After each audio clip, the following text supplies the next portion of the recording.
Yeah, voters looking to find out the results of some of the races they voted on. Maybe a bit confused when they landed on this screen. This is what it looked like in Clay County. And it turns out something like this was happening all over the state as dozens of counties use the same software to show their results. So the Secretary of State says this did not compromise the integrity of the election. This was an issue with their public-facing websites. It had nothing to do with the data or the votes being transmitted to the Department of State. Florida Secretary of State Cord Bird emphasized that the way votes are collected and tabulated is separate from how the results are displayed.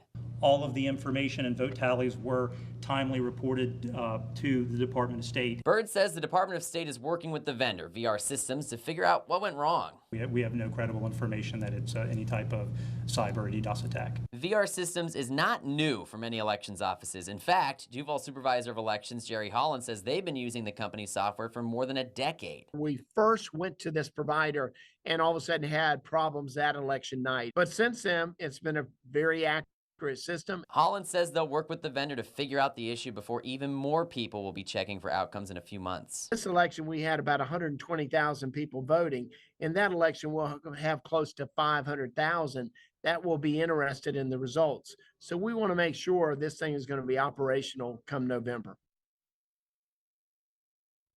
Temporary landing page in place, but our local elections websites appear to be fixed now. We also reached out to VR Systems tonight, but our call has not been returned. Zach Wilcox, First Coast News, on your side.